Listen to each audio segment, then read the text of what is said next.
Nibras, thank you for joining Riley. Andrew and I. I'm so excited to talk. I'm genuinely so excited to talk to you.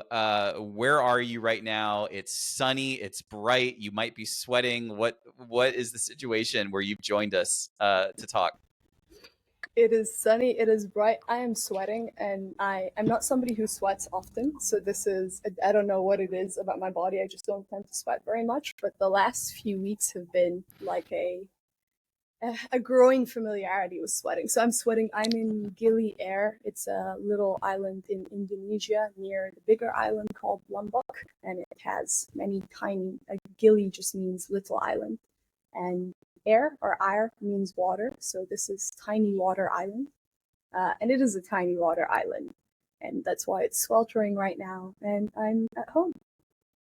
Cool. Well, I only have like, I don't know, 17 follow-up questions to how you ended up there and what all is going on in your life. But before we get to that, I'd be remiss if I didn't mention that my sister once told me very confidently that she also is somebody that does not sweat. And that it's just something about her genetics, and that she thinks it means that she's part royalty because royalty allegedly doesn't sweat. And then I reminded her that we are siblings and that we share DNA and that I very much do sweat. And to this day, she has not rescinded this belief about how her body and blood is special and that she doesn't sweat. I like the way that your sister goes about life. It's like this Yeah. information comes in, does not fit the vibe, will not pay attention to it. Just move on. Just ignore. Well, if you like that, instead of asking you questions yet, which I should be doing, I will share one more anecdote because my dad is in town, and my dad is very much like Larry David from Curb Your Enthusiasm, if people know that. And one of the first things he said to me when I got dinner with him tonight was he said, "Hey, I know you're not supposed to take a taxi from those people that are like telling you to take a taxi with them and to like leave the line, but I told the guy, I was like, hey, everybody tells me not to do that. So why should I say yes to you?" And the guy's like, "I'm not like all the other guys." And my dad goes, "Okay." And he follows him to his car and he says, like this beautiful Tesla and everything looks super great. They have like an amazing smooth ride. The experience is awesome. And they get to the end and the guy goes, "Okay, it's $220, which for reference, it should be like $60 max from where he is to where I am. And I couldn't pick him up today. And he said he's saying this to the guys, like, this is the reason that they say it. You are like every other guy. This is the thing. And the guy goes, "Okay, well, what do you think we should do?" And he's like, "I don't know, like 150." And the guy's like, "All right, I'll do that." And he goes, "Can I ask you one more question?" And my dad's like, "Yeah." And he goes, "Would you like to leave a tip?" And my dad says, "No, I will not. I will not leave a tip." And that was my conversation with my dad. I love that he actually told the guy, "Why should I go with you? We're not supposed to." And then told him to his face, "This is why we're not supposed to." And he said that he knows he paid more than he needed to, but he felt like it was good salesmanship by that guy. So anyway, we're just telling stories about family now. Feel free if anybody Also, has a really. I mean, in the name of science, like I think I really respect the way that your dad went about this. It's like you have to try it out at some point, and you have to give people a chance. Do And you? he did. Yeah. He did, and people, the people were not worthy of the chance. But I mean, I look at it like you just paid $90 for a great story. It is. ah, Yeah. I agree. I think I got to imagine this guy had some level of charisma because my dad's like a pretty stubborn individual. And I know that his energy was not like, "Oh, well, tell me why I should go with you." It was definitely more like, "Why the hell should I go with you?" And yet he got in the Right. guy's car. So anyway, it's fantastic. I digress, Nibras. So some fun setup here for us having a conversation is that I've only met you once. I met you in Lisbon, and I only talked to you for maybe 30 minutes. And it's gonna sound like I'm doing like the overly hyping up, exaggerating thing, but I'm just really not. It was in that 30 minutes. It was one of the most like electrified by conversation moments I had in a really long time. And I had that feeling that you get sometimes where you meet somebody and you go, that is somebody that if I lived in the same town as them, I think I'd see them like every 4.5 days, hopefully. And if I went more than 9, it'd kind of bother me. I know it's like ultra specific, but that's just how I felt about you. And I know that my girlfriend already knew you, was friends with you, and she, thinks a lot of you. But beyond that 30 minutes and like following each other on online socials, I don't actually know that much about you. And Andrew, my co-host, definitely doesn't know anything about you. And I think that's a really fun place to start because it could go anywhere. So that being said, I think the first thing is I don't know how or why you're where you physically are right now, where the sun is beating down on you and you don't have shelter, and yet you still agreed to figure out a way to do this podcast with us. So maybe just like a little bit of background of what you want to say about how and where you are right now. Yeah, I'd be happy to. Two things first. One, I felt the exact same way about our conversation and our walk and talk, and like I think you'll remember that day. You remember that day that I was like trying to shift my plans around and rearrange things so that we could spend more time, and that was very honestly quite unusual for me for the summer that just passed, because I was really trying to have a summer of quiet and a summer of just like reduced social time. And I spent however long I spent with yourself and then with Kat, and I was like, wow, okay, let's forget this reduced social time. Like we have to spend more time together, because there was that sense of familiarity and that sense of just like ease and that sense of there's a particular flavor of nourishment, to use a slightly overused word, at least in my vocab right now, that there can be when I meet certain people. And whenever I feel that, it's like, this is worth doubling down on, because we can meet, I'll speak for myself, I can meet a lot of people, and most of those connections can be like pretty nice. And then every once in a while, there's just one where it's like, oh no, this is beyond pretty nice. This is exactly as you said, like if we were living in Lisbon together, you'd probably be seeing me every 2 days, you know? Maybe we'd have to negotiate, you want 4, I want 2, and we'd meet on 3, you know? But just a very long way of saying the feeling was so mutual. And then my follow-up was, I'm also curious where both of you are right now. Just like tell me a little bit more about where you're calling from, and yeah, then I can tell you how I came to be here as well. Yeah, Andrew, Yeah. where are you right now? I am in my office in Nashville, Tennessee, the heart of country music, which is why I'm here by 100% true and true. Really? No, absolutely not. No, but it's just funny because everybody looks at Nashville as this like country music mecca meets Vegas meets like bachelorette party town, and I couldn't be further from that if I tried. I can't believe that, like, by your answer of saying that and the way you said it, you make me feel like I need to come to the defense of country music as somebody that only likes like 10 country songs, but I really like those 10 country songs. And I'm like, hey, wait a minute. Nashville's great. Country But music is phenomenal. I don't need country music does not need me to defend it. So it's fine. I'm in Los Angeles and I love it here. I've been here for like 2.5 years after moving here from New York, and originally being from Fort Myers, Florida, which is super humid. And when I look at your background and I see the sun and I see like what I can see, it's reminding me of that. Like I should only really be outside right now in Florida for X amount of time before I need to like come inside like as soon as I can and turn on the AC. But tell me like a little bit about where you are and like any of that, weather, people, vibe. I don't know. Just I want a little bit of a flavor of where you are. Yeah, sure. I have to say I forgot the question that you asked before, so I'm really glad you This gave me was it. We question. ended up back at the Fantastic. same question. Excellent. Very good. Very good. Hosting and interviewing skills. Thank you. So yeah, I'm in Gili Air, and what is it like? It is a very small island. You can walk the circumference of the island in 2 hours. It's an island that has no motorized vehicles, so there are just bicycles and horse carts. I have very mixed feelings about the horses. I can't lie, I don't think those horses are very happy.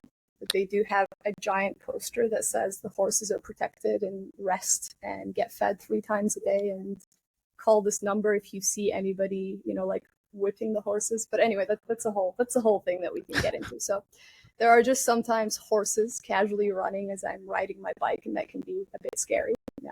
Or is it galloping? You say a horse gallops, not runs. So that's all happening here. It means the atmosphere of the island is really calm. Like there's a lot less stimuli here than in many other places that I've been. There are not that many people, like a decent amount of people, because we're now transitioning into high season, so that there are more tourists arriving. And let's say every day there are, let's say, 5 to 6 boats that arrive here from the neighboring island Lombok and from the further island, which is Bali, which most people will know. And people tend to come here and spend, let's say, 3 days or a weekend, and then continue on either back to Bali or elsewhere in Indonesia. So every day around somewhere, I'm going to really roughly guesstimate between, let's say, 100 to 200 people come into the island and then out of the island. And then apart from that, there are, of course, the locals that live here. It doesn't really seem like there's that many. It's very easy to quickly become familiar with everybody living on the island. And yeah, that's kind of top of the head. So you're saying that you stayed beyond day 3. You've been there for more than 3 days now. I've been here for a bit over 3 months, maybe 3.5 months, going into 4 Wow. months. Okay, and do you so plan now we on all living there? Huh? Is this like your permanent residence? Like you're going to be here for the foreseeable future? I'm not sure. I'm playing it by feel and playing it by ear, I guess. I knew that I wanted to be somewhere that was like this, that felt like this. And I was really glad when I got off the boat and landed here and just really felt my whole body relax. And so Wow. now I'm just feeling into it. Like it's very livable. I could see myself actually living here for probably a long time. And at the same time, there are certain plans or things that I want to do in the next half a year that might mean I have to leave for 4 months, and then maybe I come back, but I don't know yet. That's incredible. So, I mean, like getting to this point where you're at in Indonesia and having the ability to sort of curate your life in these 4 to 6 month blocks, like what causes you to think that way? I mean, for me, that's like super anxiety driven. It's like I've got the next 5 years of my life mapped out. I know exactly where I'm going to be, what I'm going to be doing. The fact that it's like in 4 months, I could be in another country living there. Who knows? It's a very foreign concept to me. So how did you arrive at that? How does that feel, to your point, like so natural and relaxing? I mean, I think it's a mix of things. I think part of it is just, personalities maybe ever changing, but also there are certain personality tendencies, and I think mine, at least right now, tend to lean towards this kind of more free-formish living, less planned living. There's also just a bit of nurture, like my family moved at least once a year from when I could remember. Like my earliest memories are wow. just this constant movement, whether we were moving houses or moving countries or moving cities even more regularly. And so there's a strange familiarity to movement. And I've had fewer periods of stillness in my life or of settling in one house or one place. So just, I guess, lots of practice. In some ways, this is the life that I've known. And then the kind of half a year blocks. So when I first started moving around a lot more, at least by myself as an adult, I was kind of moving every 2 months, let's say, at first. I was really in exploration mode or an exploration phase. And I very quickly realized that was actually deeply exhausting, not particularly fun, at least for me, and quite overstimulating. Like the novelty all blends into one. And it wasn't particularly the thing that I was looking for. But I think there's just a stage in life where at least for me, I wanted to explore and I wanted that. And so I tried it and realized, okay, this doesn't quite make sense. But a pace that feels really good for me is kind of half a yearly.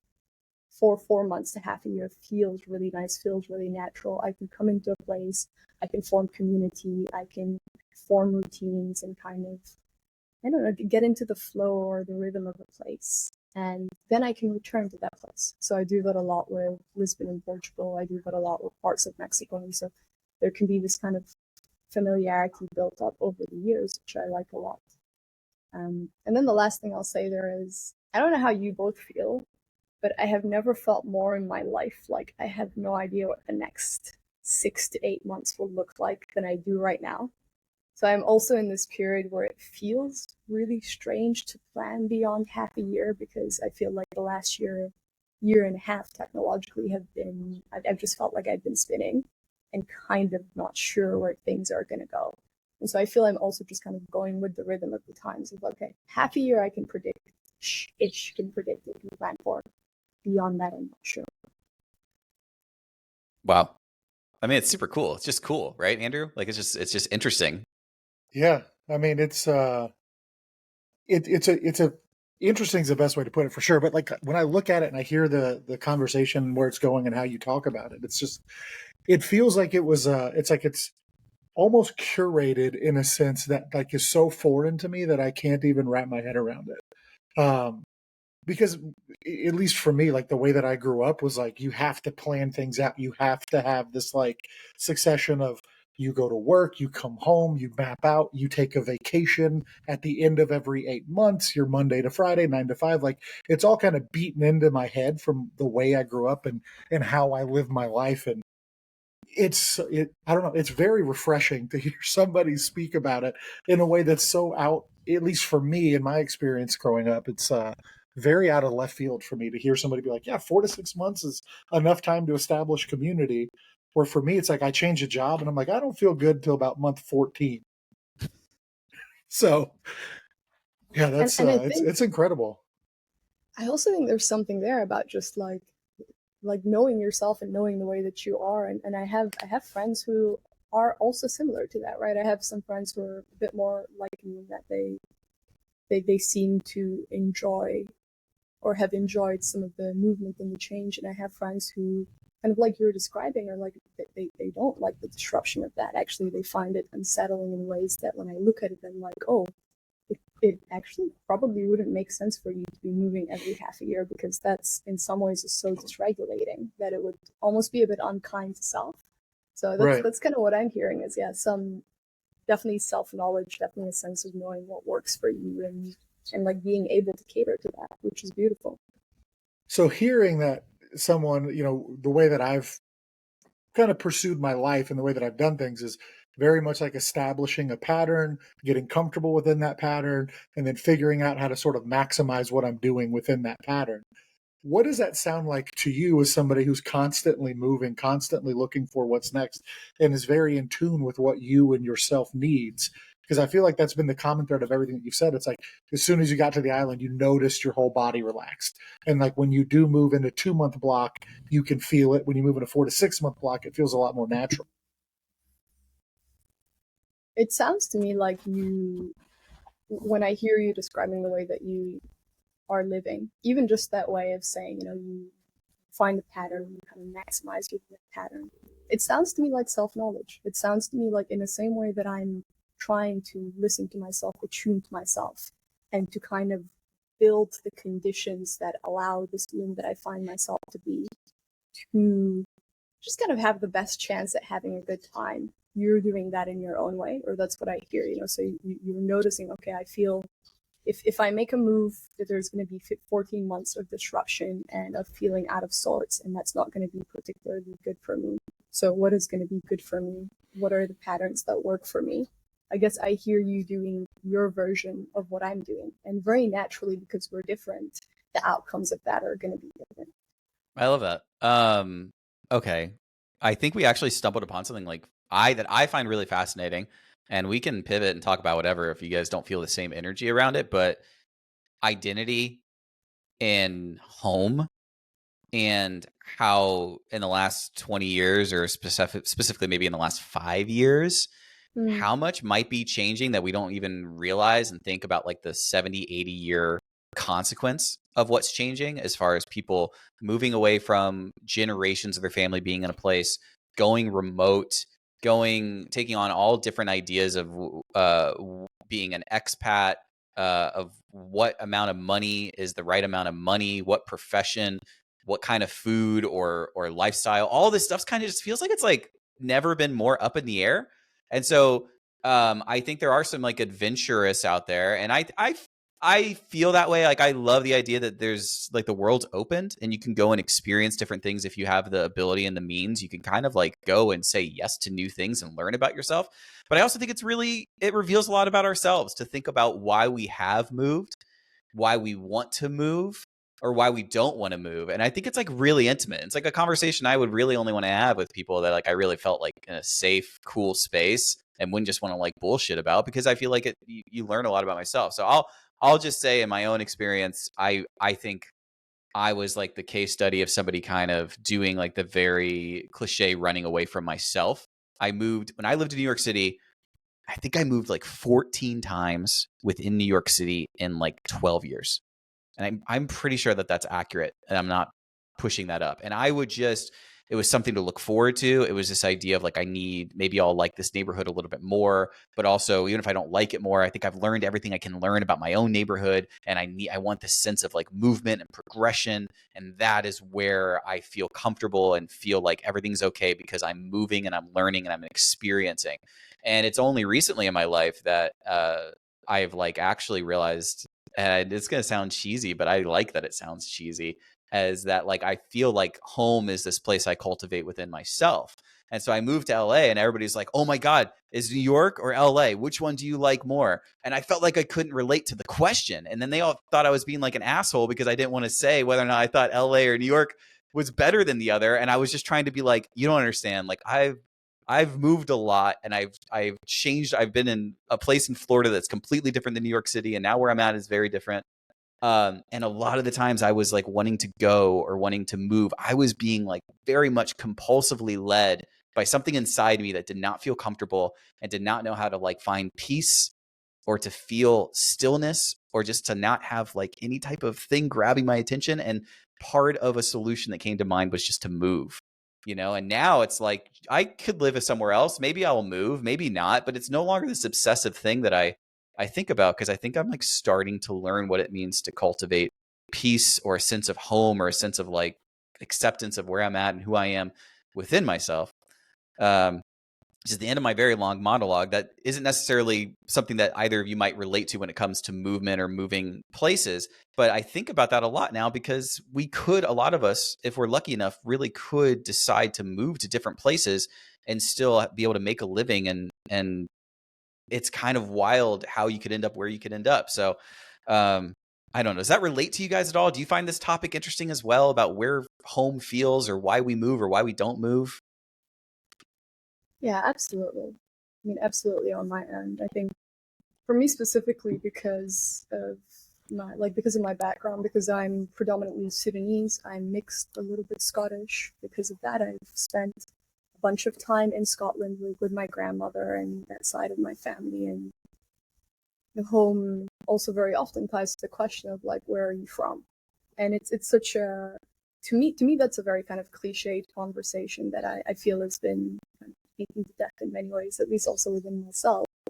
But home has always been a question mark, and especially like the years that I grew up in Scotland, it's like, okay, can I say I'm from Scotland? Like, yes, definitely in many ways, but in other ways, not fully, not completely. Can I say I'm from Sudan? Kind of not at all, really, other than through genetics. I don't have much of a claim otherwise. And I think because home has in some ways always been a question, I really relate to what you said about home. Home is cultivated, and I'll go even cheesier, and I'll say, like, when people ask me nowadays, I just say like, home is within my body. It's a feeling that I carry, and then I get somewhere and I can throw that feeling out like a net, and whatever that net covers is what's home for me, right? And it is just a feeling, and at least for me. And so when you're talking about some keywords I heard were like peace, seeking elsewhere, running away from something. I think when the feeling of home is cultivated, that there's nowhere that you have to run to, because it's just a feeling. It's not generated by the environment around you or the conditions that you have. It's a thing that can be cultivated internally and then put into any place. But I'd love to share like kind of my version of your story with movement. And Please. I want to be, I'm mindful of like how much I can share, because some of it is to do with my family. And so what's like their stories, I very much try not to share with myself. I feel pretty open.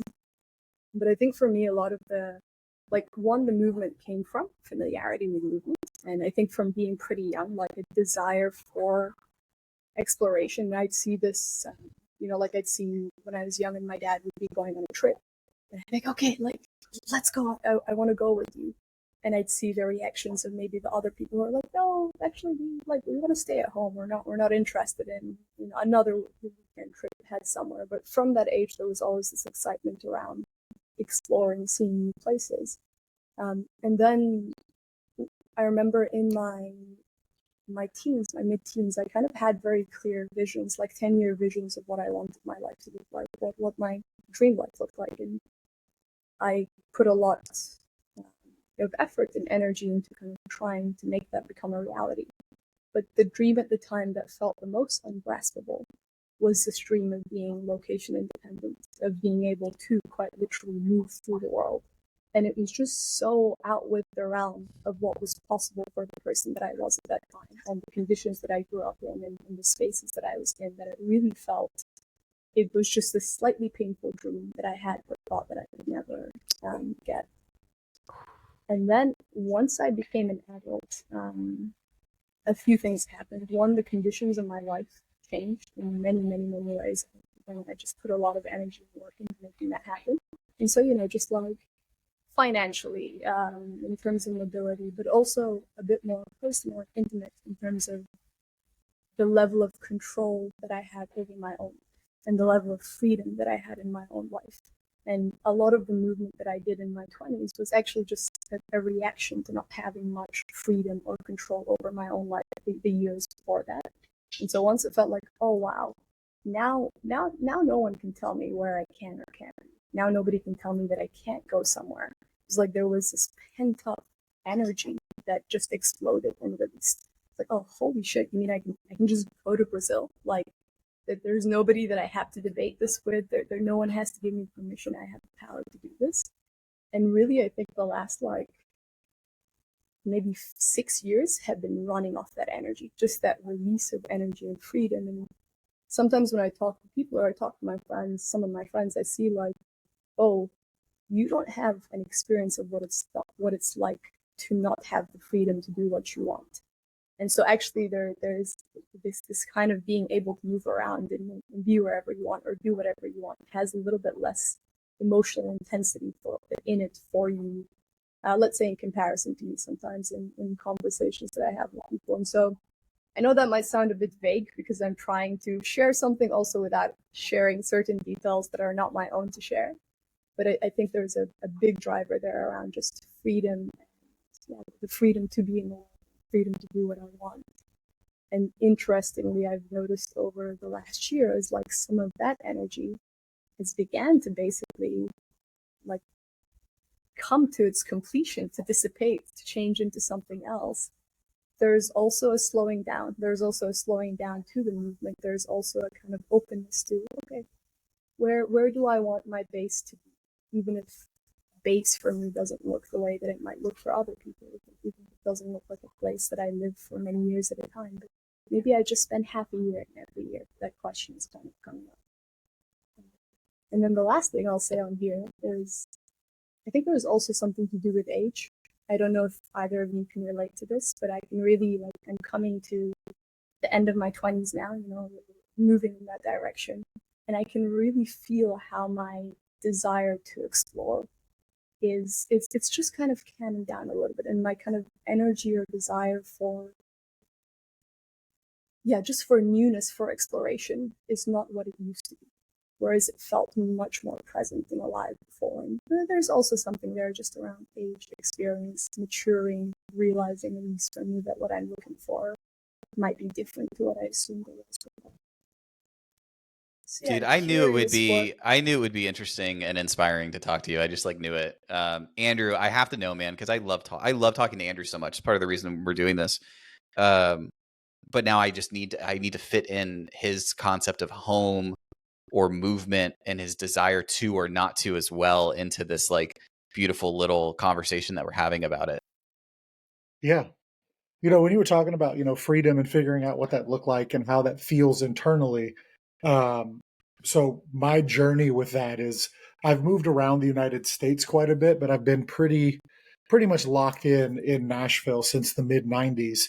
And through that, I've left. I've went to culinary school and moved to New York City. And the move to New York City was one of those moments in my life where I think I came to that realization that there was nothing left for me where I was at, and I had to go somewhere else to figure out that where I really wanted to be was where I was at the whole time. And none of that stuff clicked for me until I got there. Um, but yeah, I literally packed up a U-Haul, sold everything that I owned, and moved to Queens and was like, I'm going to figure it out. I'm 18 years old. I'm moving to the big city. Frank Sinatra's playing in my head. I mean, it's very, in my mind, theatrical. And I get there, and in 5 months, I'm like, this is not for me. I hate it. I can't figure anything out.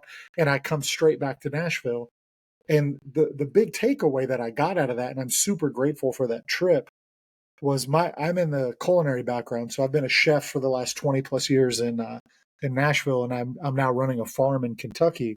But prior to me going to New York City, my most adventurous eating was like, I'll eat some chicken nuggets and mac and cheese. Like very, very basic, was not at all an adventurous eater. And then moving to New York City sort of forced me to do that.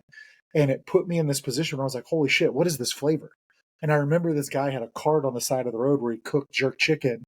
And I was just like, I don't know what you're doing. I don't know what you put on this, but this is like magic. This is like a song that is singing to me, and I can finally hear it for the first time. And as soon as I got back to Nashville and I got back into the normal routine of the things, I was like, I don't want this shit anymore. I don't want this very vanilla, very plain food existence. So I said, how do I get out of it? And I went to culinary school in Atlanta, and it changed my life.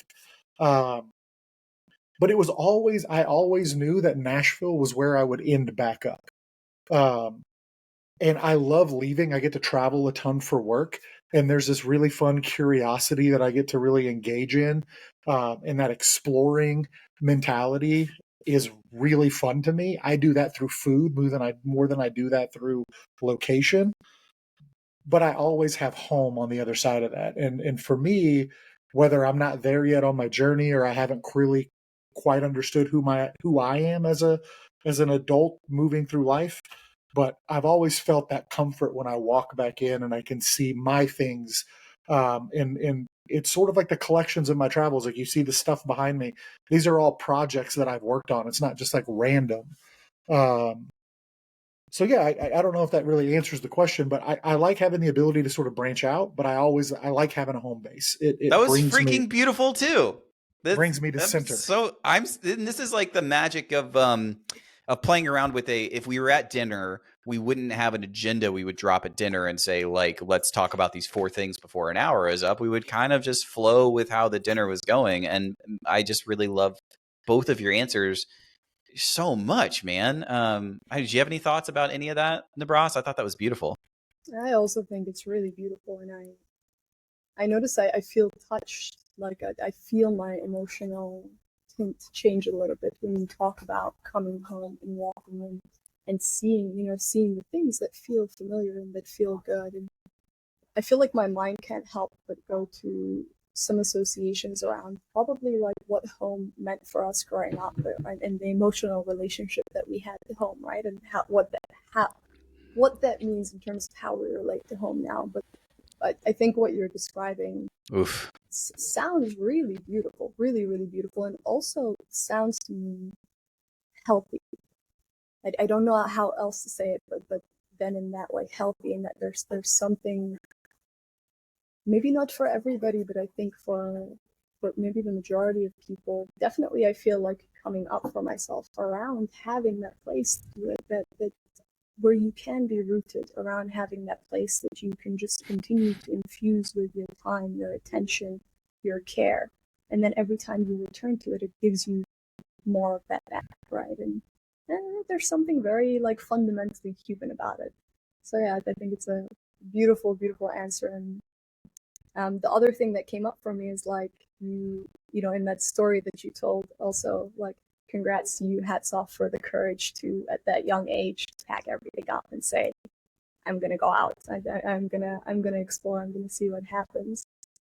The other thing that came up for me as I was hearing that story is like in you setting out, there were these new experiences that then led to what it sounds like the direction of your life in some ways, right? You're eating the food, having new 100%. flavors, and there's also something very beautiful in that. Yeah. Yeah. Well, It's so weird hearing you talk about it in the way that you speak and the cadence of how you talk, because I got lost in what you were saying, even though we had just talked about it. So it's more of a compliment to the way that you speak and sort of like the cadence and the rhythm of your voice. It's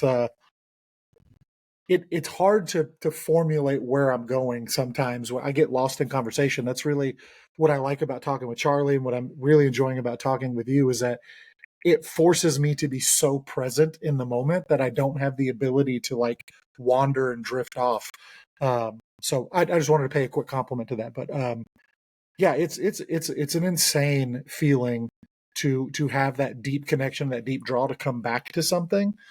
But while you were talking earlier, my head kept going back to this thing a chef told me a long time ago when I had this really tough time kind of like figuring out where I wanted to go, what I wanted to do, how I wanted to kind of move forward in my life, and about being happy. And he kept telling me, he's like, happy is not a constant, it's a moving target.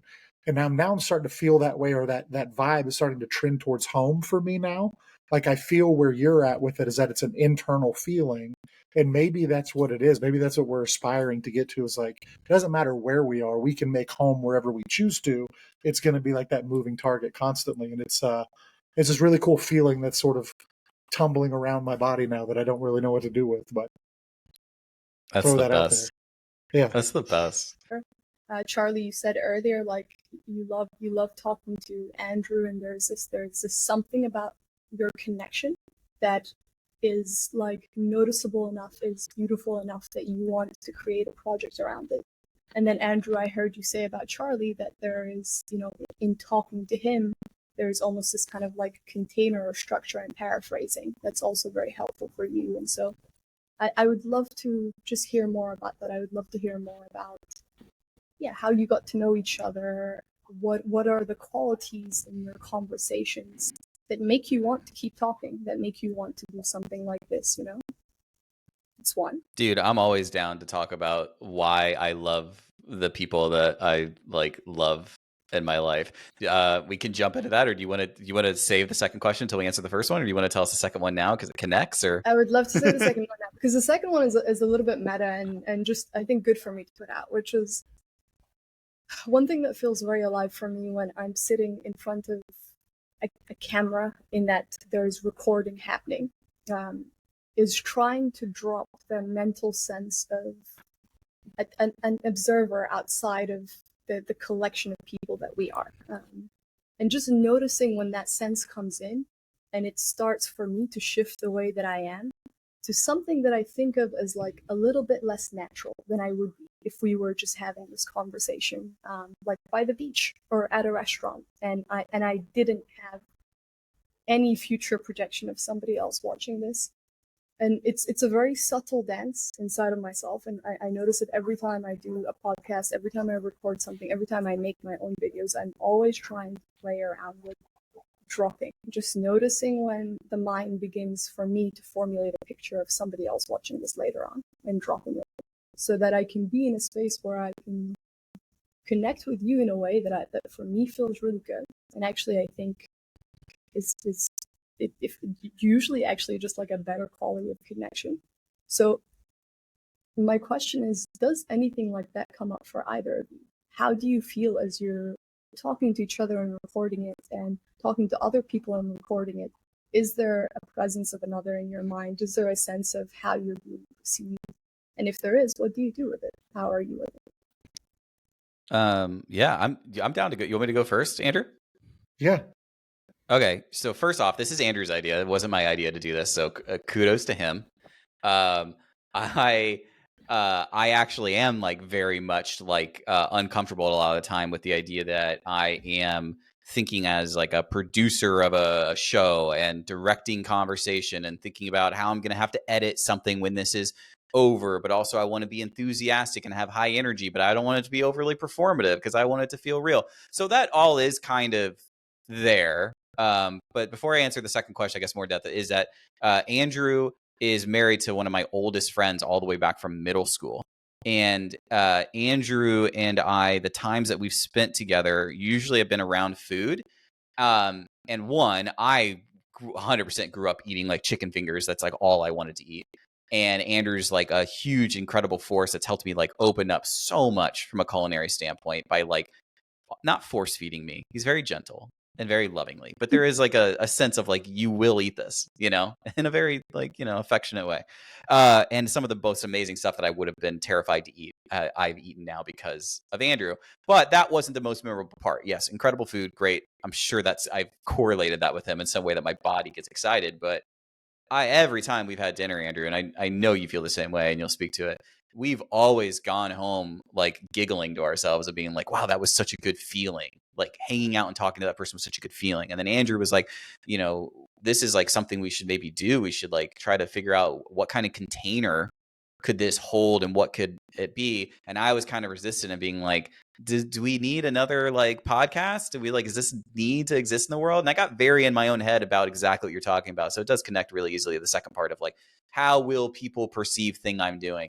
And I don't know, like 2 months ago or something, I like woke up and was like, wait, I will enjoy doing this. Future me will enjoy the fact I could go back and see who I was talking to and what I was interested in, why I was talking about it. And Andrew and I always have fun. The doing of this thing is what makes it worthy of our energy and our time. I don't need to worry about Apple and Spotify and YouTube and all the stuff I'm going to do. Like I can just have fun and be alive. And so to finally like fully answer the second part, if I'm on Twitter, if I'm writing on Substack, if I'm doing anything in that realm, man, I am so in my head and I am so thinking about how it's going to be perceived. And I am so like blocked, just so incredibly blocked. And I know I'm going to get better and better at that. Like I have a positivity about it, but it's just the truth.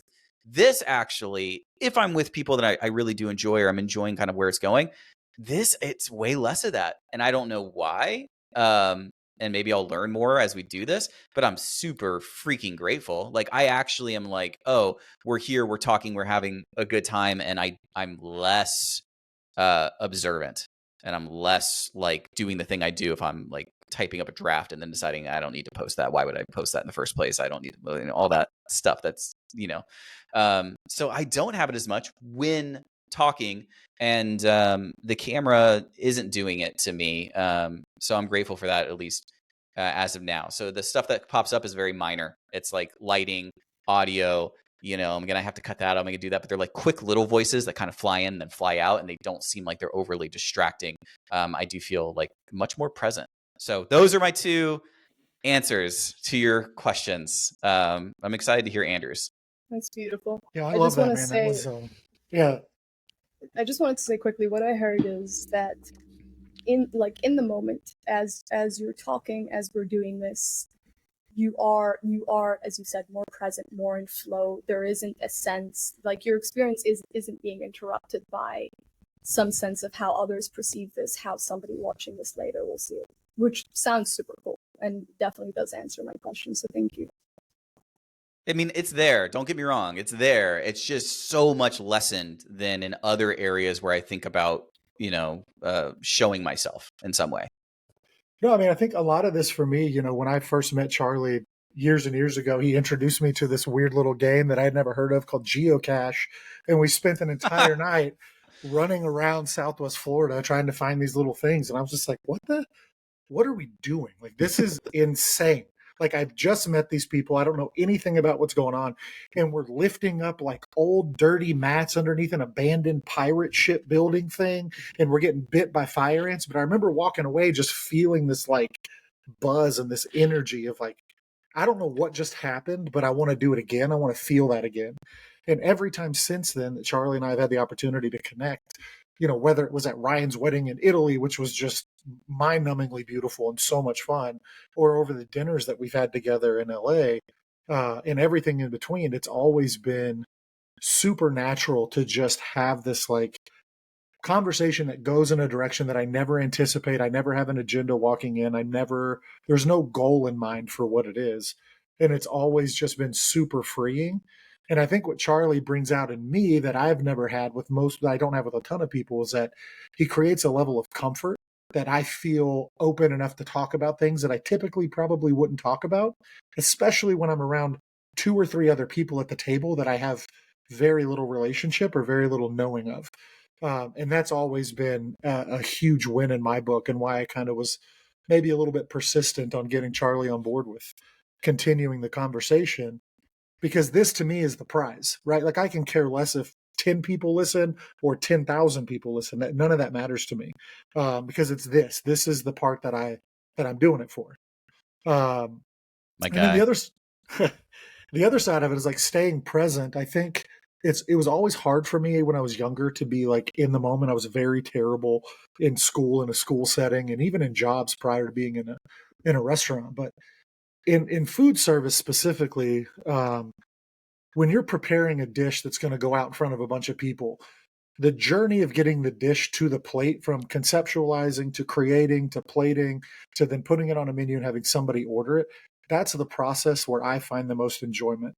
So I become very comfortable with find the joy in the process and not the perceived value of the finished product. Because with food specifically, as you put food on a plate, it goes out to a table in 5 seconds, it's gone. It does not exist anymore. The only thing that's left is what was the intention, what is the memory, what is the feeling around that food.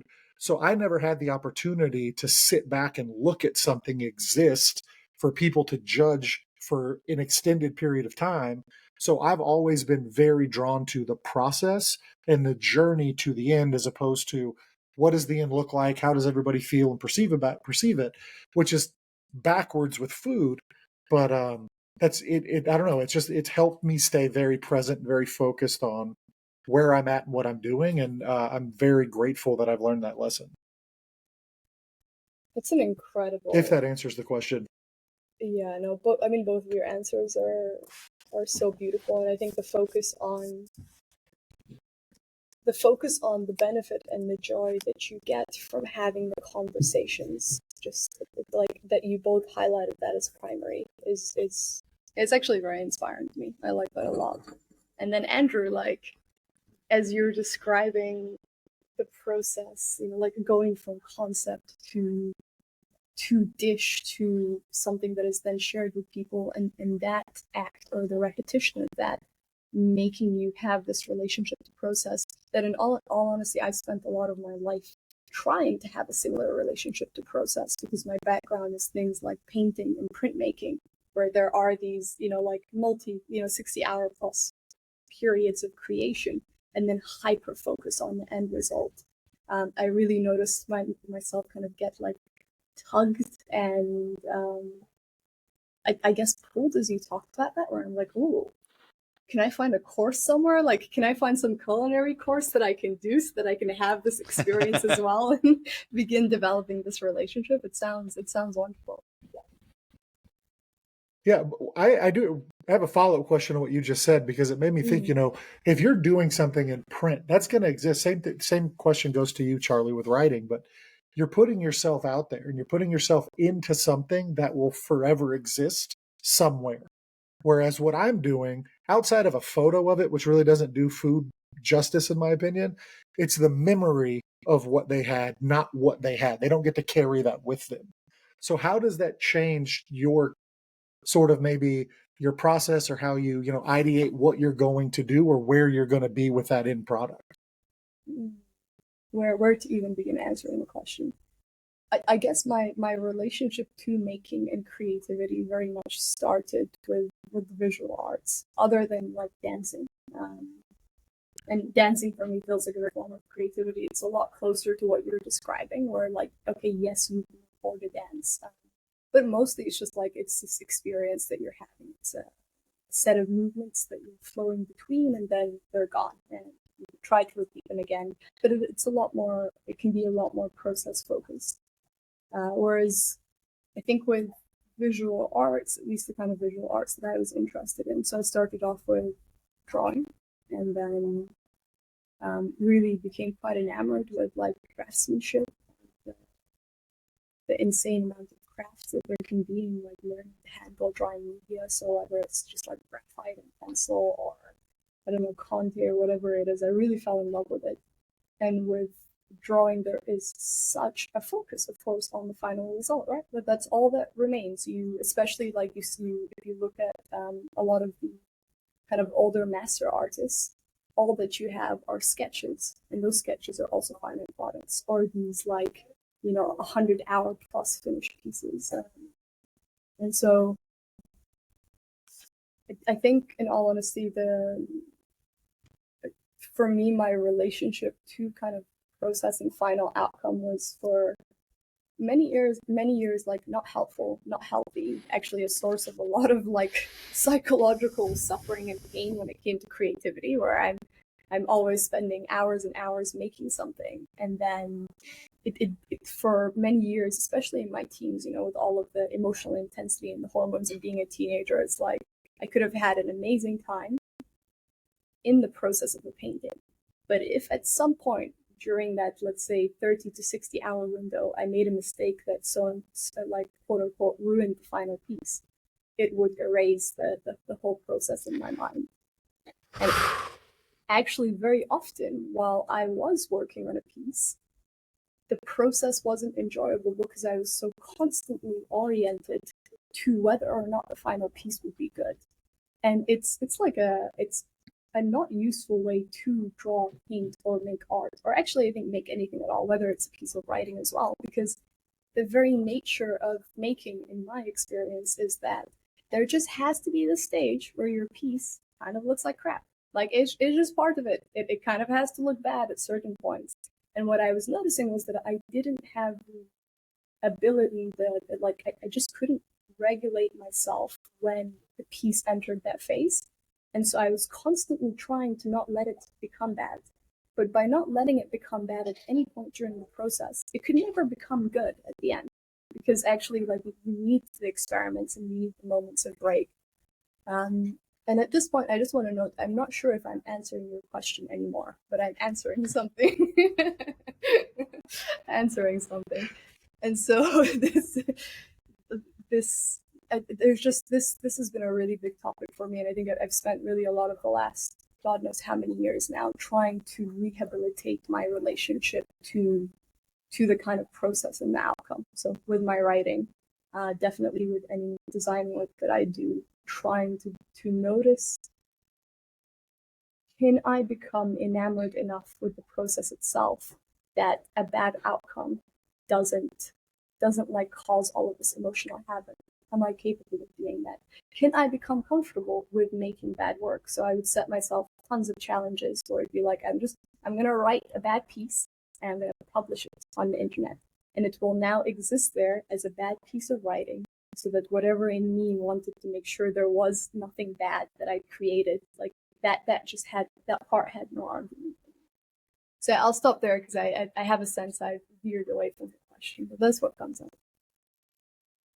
No, that was incredible. I mean, it's always interesting for me to hear about other people's journey through that and that process, because I definitely don't mean to take any time away from you, Charlie, but I did want to say one thing really quickly is when you were talking about creating something bad to get to something that is great in the cooking world, it's fundamental. Like nobody does something once and it's like, oh my God, I have now done this thing.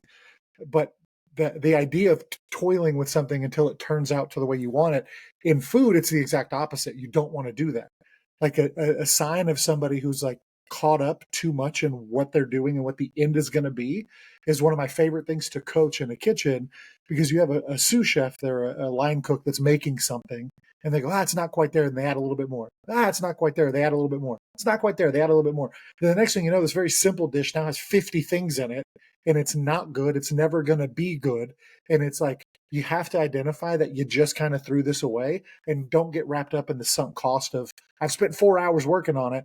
Just start over, go back to what worked, and then move forward from there. So hearing you say that applies outside of it, I've never looked at it other than this is the journey to put food on a plate. So it's really cool to hear other people's stories involved in that. I completely agree. I am so glad we talked about everything we talked about. To answer the question, I don't fully know, or I do, and it's hard for it to come to me now while we're talking about it when it comes to my writing. Um, but I've had a lot of reflection on this, and I will just be really vulnerable about where my head is right now as I talk. And if anything, it's a gift to myself to be vulnerable with you two about this. I think I loved writing nonfiction. It's what I went and got my master's degree in, was in writing nonfiction. And I really think in a lot of ways for most of my life, I've been obscured from myself. And not really knowing who you are and then writing nonfiction, in a lot of ways, it leads to really unsatisfying fiction that you're writing, you know? And I think in the last few years, I've done a lot of work that came from a lot of anxiety and depression, some really dark places. But I grew and I changed things in my life, and a lot of healing has happened, and I've been less obscured to who I am. But yet, when I go to maybe write and these traditional ways that I loved doing for so long, it's really interesting how a lot of those mechanisms, call it coping, whatever, they're still there and they want to click in immediately, which is to write a story about my life in a way where I can control how I'm perceived. Because if I can control how I'm perceived, then I can be safe and everything will be okay.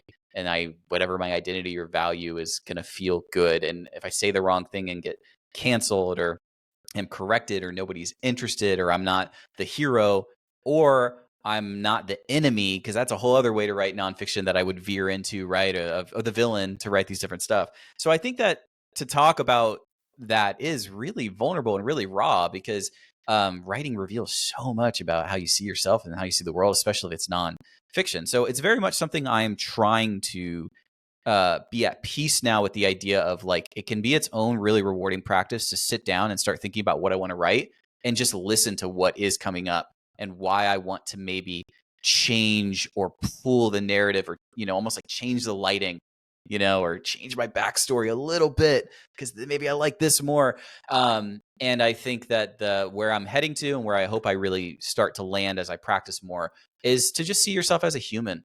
And that's where all the compassion and love comes from, is if you actually sat outside yourself and really tried to look at yourself objectively to the best of your ability. I think a lot of times really what is there is like a deep compassion for everything you've gone through, and you've been resilient, and things that have happened to you and things that you've survived. And to bring that energy as an author, I think that's really challenging, but that's also really beautiful when it happens, when you really are kind of looking at yourself as objective as you can, with compassion and with humanity, and trying to collect some of these things that have happened in your life in a way where an audience member, somebody else, can relate or be inspired. So that's what comes up. And I would say very much, and I think Nibras had some of this energy as well. It's a work in, it's something that I'm still figuring out, and I don't fully understand. But I at least can look back and see previous versions of myself that, like I said, just felt very obscured to me, and that dominated the writing process in a way that didn't feel, I guess, true, or doesn't feel true when I go back and read some of it. So I also feel the same, Nibras, where I'm like, I'm definitely answering something. Did I land anywhere where the question originally was 10 minutes ago? Yes. I think you landed somewhere interesting, that's for sure. You landed somewhere intriguing to me. I noticed the question that or the intrigue that comes up for me is like, it seems that when you're talking, and based on what you said earlier, you are comfortable with the vulnerability and with the kind of like openness or the exposing of what you are as you are. This is the sense that I'm getting. And then from what you just said right now, when you write, that comfort disappears, and there's less of a flow and more of a sense of, how will I be perceived? And I just find that really intriguing, that it's accessible to you via talking and in conversation, as we're talking right now, and that in writing something happens where the sense of the other is more present. You follow what I'm saying? A little bit too much, I am, to the point where I'm like, do I want to talk about this? Similar when you brought up stuff earlier that you weren't sure if you wanted to bring to the attention, because I'll reveal just a little bit, and then I'll think more about if that's something I'd want to talk about or how I'd want to talk about. Maybe we edit this, I don't know. But yes, I know exactly what you're saying, and I know at least one answer to that is, if you're in a home where there's some type of conflict happening when you're a child, some of us, and me being one of those people, you do develop some ability sometime to read nonverbal cues, right? To, within your body, have some sense that you're going to react or non-react. And I wonder if some of my areas where I feel like I have some of my defense capabilities, some of my places where I learned how to be strong and flexible and read people is in this kind of area. Whereas in writing, I don't have some of those things I feel naturally like I have as a defense mechanism there. And I think there's really great work in a creative sense to let go and to let go of that and to remind myself that even if I might be uncomfortable or even if I don't feel well, I'm still safe. But that would be my first guess, is that a lot of it's in the body. A lot of it's in the gut. A lot of it's in the sense that I'm here right now. I can see you. I can hear you. I can hear the tone of your voice, the tenor of your voice. So I bet that there's something there. But it's heavy. Yeah. No, I feel you, and we definitely don't have to go into it. And I noticed I became so much more relaxed when you said, like, we can edit things out.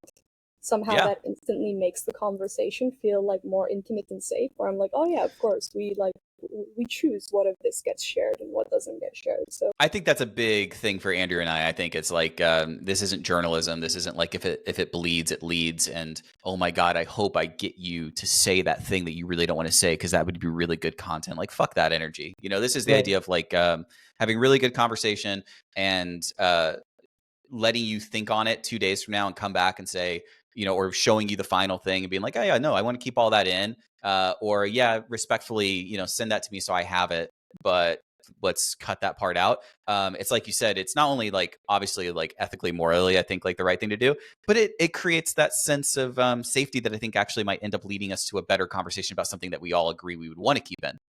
exactly, I think it's the latter part of that I was feeling, because I have a lot of trust. Like I'm having the conversation with full trust. Like not once did it cross my mind that you might like make me want to say some scandalous thing that like that just isn't part of the picture. It's more this kind of this subtle comfort and relaxation in that. I think the sense of privacy, which for me is a whole interesting topic to play around with. Without digging into it too much, Charlie, the one thing that I wanted to say there around what you shared, or two things, if it's okay, is like, one, I definitely notice your attunement. I think it's to me it's very clear that you have a lot of skill there. Like I notice a lot when people are picking up on like my subtleties, and even just during this conversation you've done it a few times, and something in me always goes, nice, cool, okay, like he has seen, he has noticed, he has acknowledged, and there's a very beautiful feeling in it. And I think for me it's like a feeling I feel cared for. And also in this like weird way around craft, I have respect for it, because I think I really respect that skill set in people. And so I can definitely see, when you're talking about maybe background, environment, growing up, needing to be attuned to people, I'm like, yes, I really feel I can experience the result of that in my interactions with you. And then the other thing that came up is like, how do you feel about, I'm sure you've already experimented with this, so I just want to know how you feel around it, around like transcription based writing, like just talking and then having that be the kind of final writing output. What does that bring up in you? Is there openness to it? Do you not particularly like it? So on. No, it's an interesting question. And I like that you're co-hosting with us. It's like we are really having a dinner together. It's like the kind of the dream. Yeah, I don't it's funny. It's like I've gone from a place where I really like chased compliments and really felt like I wanted them to be nourished, and I don't deny them or deflect from them, and I appreciate what you're saying, like I'm grateful for it, but because of like how I've manifested that and where it's come from, some of it, it's like it's kind of this weird feeling of like I am grateful that I think I have this gift of being able to sense a room's energy and temperature, and I'm glad that I have it, but I would love if my kid didn't have to have that. So it's a weird thing. And then secondly, on a transcription level, maybe I should probably try it at some point, but it just never appeals to me because I feel very much like I'm just like talking to myself, whereas right now we are talking with each other and we're like listening with each other. And so I do think there's a stark difference between those two. But it might still be worth me trying. And at the same time, I think that there's, like I said, I think there's something really incredibly therapeutic and healthy about still just writing anyway. Just do it anyway, even if, and listening and growing and getting more and more comfortable with the insecurities or the worries and like holding them and facing them instead of looking for a way to like come up with a brain hack of like, well, I'll just do this other way of writing, so I know that I will write more, and I know that I will publish things more, and it'll happen, and I'll be excited that I know I have like 2 readers here. But I hope that answers the question somewhat satisfyingly. No, it totally does. I really respect that approach and attitude, and I very much feel the same with so many things in my life, like whether it's making videos or dancing or like even dancing, like where people can see me. It's just a sense of the more I do this, something in me wants to express in this way, and the way to allow that to happen is to just like increase my comfort with all of the emotions and all of the reactions that come up when I'm doing the act, whether it's writing or drawing or dancing. Andrew, I'm curious if you write, and particularly curious to know how, like, your experience with cooking and this kind of relationship to the process has translated over to writing, if you do write. So I have tried. It's not something that comes easy for me. I think to what Charlie was speaking about earlier, it's not a place that I feel comfortable really in that world. There's a lot of internal judgment on what it is that I'm doing when I write, or like, to me, it becomes far more real than I think I'm capable or in my day to day want it to be. Um, and it's difficult. And, I think that's why I get so much more invested in conversation than I do in writing. And a lot of that came to me. So I've been sober for 9 years. And a lot of that's part of that journey is when you go and you start talking and you're in these meetings, you're talking about sobriety through community. And for me, it was never about, I never wanted to write about it. I never wanted to share my story in that way. But something about a conversation is just always been to me the most therapeutic, the most in the moment. I don't feel outward pressure. Maybe it's because I feel like it's going to be gone at the end of it, but it's always been very real to me. For whatever reason, writing has always been this like very scary, very unknown place that I'm not ready to go to yet. But it's something that I'm very interested in. And I've tried it. I've tried to get into it, but I've always find myself judging what I wrote, even though no one, I'm not publishing any of this. Nobody's ever going to read it. It's just for me. But I'll go back and read it and be like, why did I write that? That doesn't even make sense. Like, I don't even remember feeling that, let alone why did I write it? So, no, I don't. But it is something that I am trying to grow into, or at least push myself out of my comfort zone a little bit more. There's something I can feel I'm really like getting from a lot of what you've said, Andrew, like an experiment that I think I'm going to take for myself, which is the, how to put this, the kind of like enablement and freedom that comes with being engaged with the process and not having this like frozen artifact that will forever exist afterwards. And when you're talking about conversation, and I noticed for me one thing that I've been feeling into a lot recently is like the more comfortable I become at talking, the more ease I find in conversation, the less I find myself writing. And I find that it makes me a little bit sad. I hope that like at some point writing comes back in fuller force.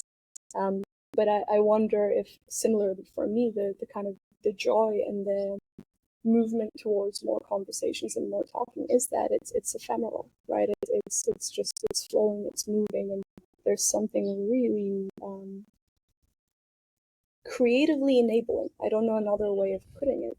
And so as I hear you speak, I find myself feeling and wanting to find or set up some experiment, like for myself, where I can write and not have the kind of final output continue to exist, to still be able to share it. Because I think the sharing, at least for me, feels really important. Like, so much of it is about connection. But maybe it could be, like, for me, something as simple as, at some point Twitter had fleets, they don't have them anymore. But maybe something like something similar to a story feature, or like an auto-destruct feature, where I write something and I just set up a site where I can share it and it exists for 24 hours and then it disappears. And to just start playing with, like, does that begin to give writing a similar feeling to conversation? Does it begin to kind of bring in that spontaneity and looseness and playfulness? And so thank you, because I feel there are multiple things that you've said that have kind of like pressed that point in more and more for me, and now I'm like, okay, I feel excited to do this. You That's know what's incredible. bizarre though, like, is there is a similar thing of like how this is turning into how this is its own form of writing because of technology existing now, right? Like when I go to open up editing of our channel, it will transcribe everything we said. So I will have a written record of what our conversation is. And all of us have the access to our phone, to a computer, to internet. And so we can make use of this crazy technology to be able to have a conversation with somebody on the other side of the world and also transcribe all of it and then do some of the same work that you're doing in writing, which is what do I really think? How do I really feel? What do I want to bring up to myself? What do I want to learn from somebody else? You know? So that's a whole other thing we're not going to go to. We're at an hour and 13, and it's been really freaking good. So I want to, before we have our snack and bid adieu to each other, I do want to allow there to be time to like tie up any last bow or to ask that last curiosity or to get, you know, some sense of clarity on something for either of you. So Andrew, is there anything that you're like, oh man, I really want to ask this, or I wanted to ask this other follow up before our time with Nibras is over? No, not, I mean, and I don't mean that to be like very abrupt with it, but like everything that we've done has come from something else and it's gone to a place that I can't predict. So I don't have a question to wrap anything up. I'm just, the fact that you said this has been an hour and 13 minutes, like I was literally just looking down at my phone going like, okay, how much more time do we have? Like, I really want to like keep getting into it. And I was like, we've been doing this for 20 minutes, maybe. So that to me is always a great sign of just incredible conversation. So I introduced a friend. I introduced you a new friend. This is like a person you want to know, right? Yeah, and you can like 100%. Follow and have more conversations. Yeah, absolutely. Absolutely. It's my favorite. Yeah, could not agree more. Absolutely, and I hope we do get to have those conversations, Andrew.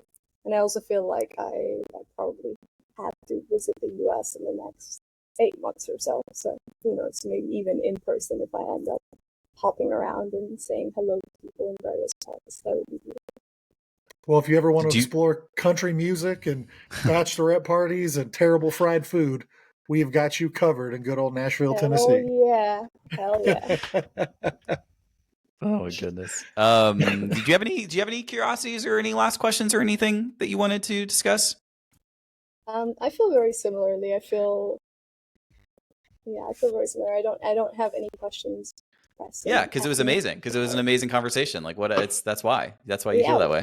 What else is there exactly? And you've both been so gracious with letting me kind of like jump in and ask questions. Sometimes I do get curious, and then I'm like, oh, maybe I shouldn't be like asking people questions in return. But yeah, you've been so open and gracious with it, which I think it's easy. I think it's been easy with you and your energy, and also Andrew and I think really like the idea of playing in conversation, playing with format, playing with style, letting things kind of just happen and not being too structured, you know. And I think, man, I feel so great about how this went. Okay, but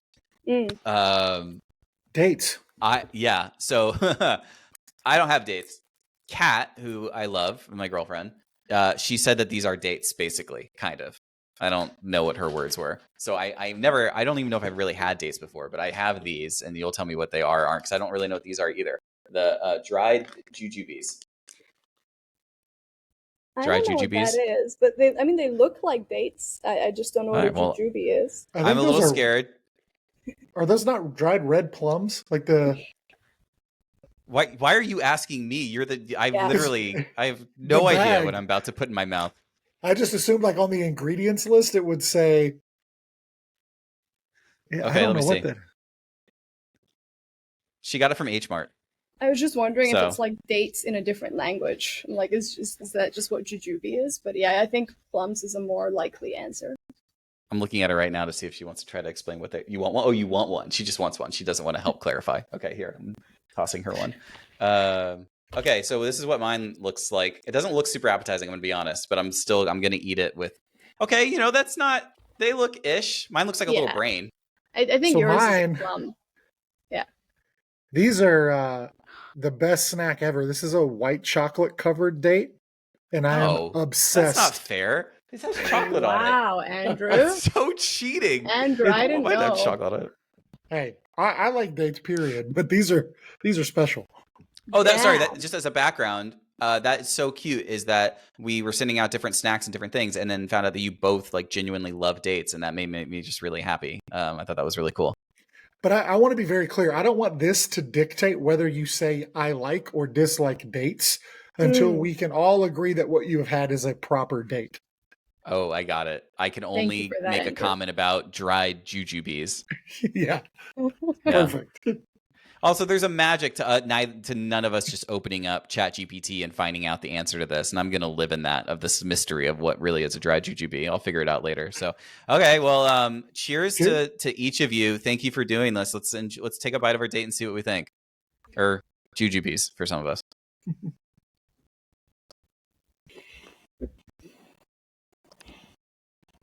Okay, it kind of tastes like a raisin. It's got a big pit in the middle of it. I don't hate it. Not having the time of my life. Chocolate might be nice. Okay, I don't love it. I don't love it, but I'm not having what you guys are having. I assume you guys are both just over the moon and really like what you just took a bite of. Yeah, this is a good date that I'm having here.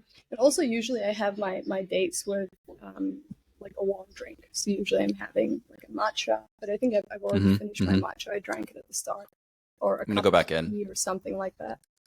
How about yours, Andrew? Oh, it's delicious. I love them. I eat dates. It's stupid how much I like to cook with them. It's actually one of my favorite ingredients to cook with because it adds such a natural sweetness to dishes that is just. I mean, agave's awesome, obviously, but like something about a date is just. I don't know. I dig it. What do you cook with them? Like I eat them by themselves, so I have an ungodly amount of dates, like I think per week, and I just eat them like this. And then I put them in smoothie bowls, or if I'm making porridge, I'll put them in porridge. But I haven't put them in any savory dishes. What do you make with them? So my favorite date dish that I've ever done is we used to do this roasted duck dish, where we would actually take the ducks, we would roast them, and then we would carve the breast meat off, and then take the bones, roast them again. But then we would what they call fortify the broth. And I would always fortify with dried fruits. Like my three favorite dried fruits to cook with are dried crystallized ginger, apricots, and dates, because the way that they sweeten the sauce without adding sugar, it just helps the complexity with game type meats. So anytime I cook anything that's gamey, or even if it's like an eggplant and dates is a great combination. Oh, that sounds amazing. Yeah. We used to make a date caramel with toasted sesame and then roasted eggplant. That's just incredibly delicious. Wow. Andrew, I think forget the country music. I'm just gonna have to come so you can help me upskill my food abilities. Knocking at your door like, please bless me with the skills. Yeah. The crazy thing is that in this house, I am the second best cook. Hey. Yeah. My wife is an incredible cook, and her background, so she's half Persian and half Hungarian and Italian. So she grew up eating. Her dad moved here from Iran in the late 70s, and so she grew up cooking Persian food. And then her grandmother's from like the heart of New York, so Italian food and Hungarian food. So like when we have like our big holiday dinner here, it's Jewish brisket, lasagna, gorma sabzi, like all of these delicious things. And I'm just like, oh my God. At my house across the street, it was a dried turkey, crappy stuffing, and cranberry jelly from a can. So I'm blown away by it. But yeah, she is far better a cook than I am. Oh, that sounds like what an insane culinary background as well. Like Italian, Persian, the Persians know how to make good food. Also, the Persians just know how to enjoy good things. Like it's incredible. 100%. And then Hungarian, Italian, insane. It's incredible. So y'all just have to come for a holiday dinner. It's done. I think so. It's set in stone. Charlie, God, Kat, Nibras. I'm so glad that we did this, that we're doing this thing, because that was such a fun bit of conversation. I'm glad that we got. Thank you so much for being like a guest and just having like honest, fun, cool conversation and letting it lead wherever Nibras. I'm so glad that we were able to find a time that works when you are literally you're probably our guest that's going to be the furthest away from where we are. I have to imagine. What time is it right now where you are? It's 11:30, so I think it's much later in the day for both of you than it is. And what time is it where you are, Andrew? It is currently 10:38 p.m. PM, yeah. Yeah. Okay. Yeah. There you So go. a whole day apart, essentially. Thank you guys for doing this. Thank you for the conversation. It's my pleasure. Yeah. And so, I hope you get to go enjoy some AC and get out of the sun. And thank you so much for being on with us. I will, and I want to say like there's a very like important process or exploration happening for me right now, and it's around like comfort in a very subtle way while doing things like this, while being recorded, while having a sense of others. And I feel like every time I have a conversation like this and there's this like sense of safety and comfort in it, it's like a rep, but a rep in the most perfect form possible that my body then like begins to memorize and integrate. And so from and I'm not sure how to express this, but there's also something very special and beautiful in that to me, which is like, hey, thank you. You're helping me through a process that's very important. And I appreciate that. Damn, dude, that was nice. Okay, you're welcome. Thank you. Love that. All right, Yeah, let's just end it there. Have a beautiful day, guys. Have a great night. Take care. Bye. Thank you so much. Bye.